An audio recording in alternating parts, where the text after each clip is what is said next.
कि दुनिया में बांग्लादेश जैसे छोटे देश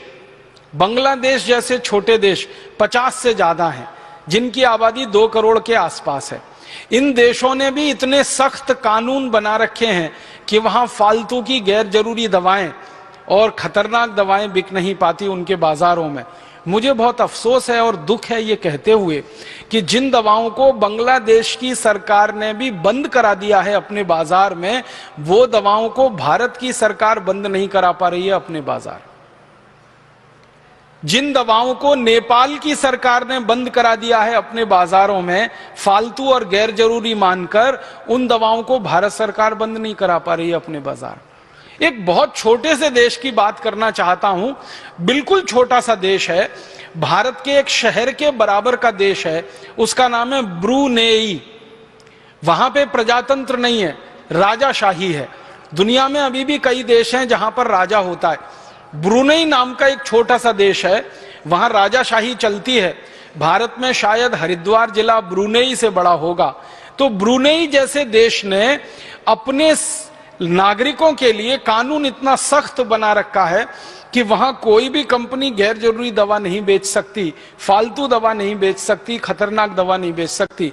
तो जो दवाएं ब्रूनेई में बंद हैं, नेपाल में बंद हैं, बांग्लादेश में बंद हैं, ट्रिनिडाद टोबैगो में बंद हैं, अफ्रीका के कई देशों में बंद हैं, लैटिन अमेरिका के देशों में बंद हैं, यूरोप और अमेरिका में तो बहुत सालों से बंद हैं, वो दवाएं भारत में धड़ल्ले से बिक रही हैं और हजारों करोड़ रुपए का उनका मुनाफा है उन दवाओं का, और लोग उनको खा रहे हैं और मौत की नींद में सोते चले जा रहे हैं।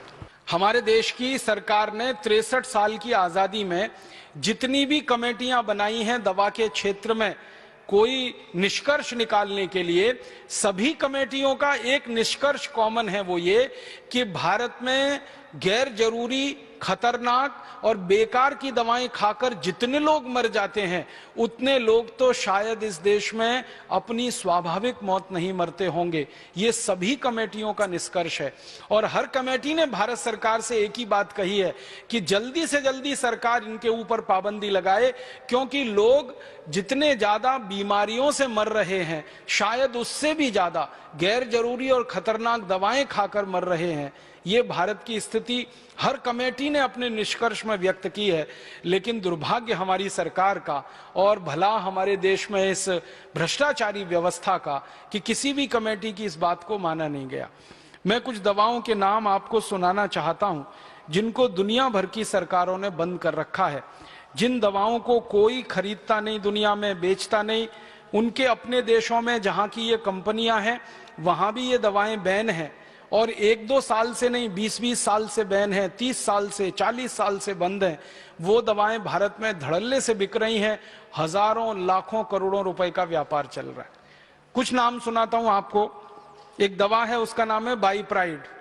ये दुनिया में Ireland, Philippines, Oman, America, Argentina, Colombia, Germany, Britain, Canada, Brunei, Japan, संयुक्त अरब अमीरात, अबू धाबी जैसे 85 देशों में बैन है ये दवा, लेकिन भारत में धड़ल्ले से बिक रही है। इसी तरह से सीफेक नाम की एक दवा है, सिपिड नाम की एक दवा है, सीसा है, फिर सीसा प्राइड है, फिर सीसा नॉर्म है, फिर सीसा प्रो है, फिर सीसा वॉल है, फिर एस्प्राइड है, फिर एस्प्राइड एमपीएस है, फिर केनोप्राइड है, फिर मोटेन है, फिर मोटिलैक्स है, फिर मोटिकेयर है। ऐसी पूरी लंबी सूची है, 1-2 नहीं, हजारों दवाओं की जो भारत में धड़ल्ले से बिक रही।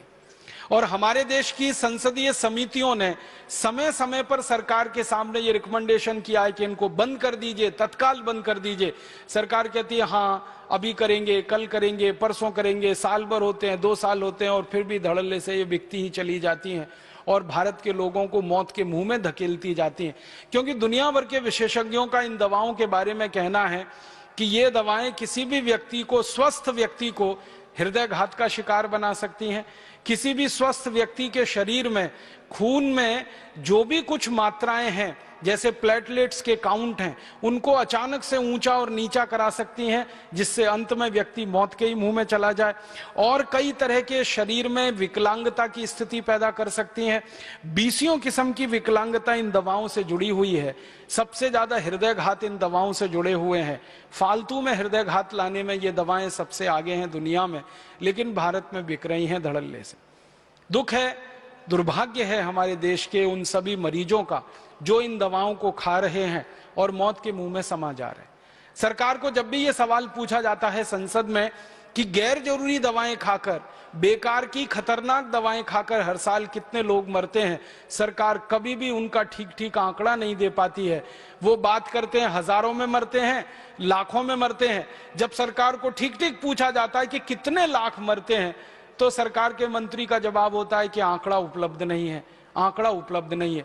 1991 से 2009 तक सतत संसद की लोकसभा में यह प्रश्न पूछा जा रहा है। हर साल कुछ मेंबर ऑफ पार्लियामेंट हैं जिनके मैं नाम नहीं लेना चाहता, जो सरकार को एक ही सवाल रिपीट करते हैं। करीब करीब हर सत्र में वो सवाल आ जाता है, वो यही होता है कि भारत सरकार बताए गैर जरूरी दवाओं से पिछले साल कितने लोगों की मौत हुई। भारत सरकार बताए खतरनाक दवाओं से पिछले साल कितने लोगों की मौत हुई। सरकार कहती है आंकड़े उपलब्ध नहीं। और आंकड़े क्यों उपलब्ध नहीं है? क्योंकि वो आंकड़े सरकार अगर जारी करे पूरे देश के सामने तो तमाचा सरकार के ही गाल पर पड़ता है। इसलिए ये कहकर छुट्टी पाली जाती है कि आंकड़े उपलब्ध नहीं है। हजारों में कभी बोल देते हैं, लाखों में कभी बोल देते हैं। लाख तो कुछ भी हो सकता है, 1 लाख से लेकर 100 लाख तक लाखों में आता है, फिर उसके ऊपर 1 करोड़ से लेकर 100 करोड़ तक करोड़ों में आता है, फिर उसके ऊपर 1 अरब से लेकर अरबों में आता है। तो आंकड़े हजारों लाखों में सरकार के द्वारा बोले जाएं तो वो शोभा नहीं देता, लेकिन सरकार जानबूझ के ये सारी जानकारी छुपा के रखती है। और हमारे देश में जानकारी को निकालना सरकार के पास से बड़ा मुश्किल काम है। कई बार सरकार क्या कह देती है कि कुछ जानकारी बहुत संवेदनशील है और उसको वो क्लासिफाइड बोलकर ऐसा कह देते हैं कि ये किसी को नहीं दी जा सकती। एक कानून इस देश में चलता रहा बहुत लंबे समय तक, जो अभी थोड़े समय पहले ही खत्म हुआ, ऑफिशियल सीक्रेट एक्ट। उसमें कोई जानकारी डाल दी सरकार ने तो आप पूरी ताकत लगा दीजिए वो जानकारी निकलेगी ही नहीं बाहर। अभी थोड़े दिन से जब से ये राइट टू इंफॉर्मेशन की बात आई है तो ऑफिशियल सीक्रेट का मामला थोड़ा ढीला पड़ा है, लेकिन राइट टू इंफॉर्मेशन में भी कुछ जानकारी को संवेदनशील बोल के वो छुपा जाते हैं और बताते नहीं है। लेकिन भारत की सभी समितियां जो संसद के द्वारा बनी, मैंने उनकी रिपोर्ट्स देखी तो वो ये कहते हैं कि भारत में अपनी मौत जो मरने वाले लोग हैं उनसे ज्यादा जहरीली दवाएं खाकर, गैर जरूरी दवाएं खाकर मरने वालों की संख्या है इस देश में। फालतू की गैर जरूरी खतरनाक दवाएं जो दुनिया के 85 देशों में बंद हैं वो यहाँ बिक रही हैं और उनका व्यापार बड़े। WHO के विशेषज्ञों का ये कहना है कि लगभग 150 बीमारियां भारत में प्रमुखता से पाई जाती हैं, उत्तर दक्षिण पूर्व पश्चिम भारत के सभी इलाकों में। इनमें महामारियों को शामिल नहीं किया गया है, एपिडेमिक्स इसमें नहीं है। तो वो कहते हैं कि पूरे भारत में उत्तर दक्षिण पूर्व पश्चिम लगभग 150 बीमारियां हैं और इनमें कैंसर जैसी भी गंभीर बीमारियां हैं, सर्दी खांसी जुकाम जैसी साधारण हैं। इन सबका कुल मिलाकर इलाज करने के लिए 450 से ज्यादा दवाओं की बिल्कुल जरूरत नहीं है। तो WHO की एक रिपोर्ट है, वो ये कहती है कि 450 दवाएं चाहिए। भारत देश में जस्टिस हाथी कमीशन की रिपोर्ट है, वो कहते हैं 117 दवाएं काफी हैं। अगर हम WHO की रिपोर्ट को अधिकतम मान के बात करें तो 450 दवाओं से ज्यादा इस देश को अब जरूरत नहीं है। अब इस देश में 84,000 फॉर्मुलेशन क्यों बिकने चाहिए फिर? लेकिन ये बिक रहे हैं। वास्तविकता यही है, सच्चाई यही है।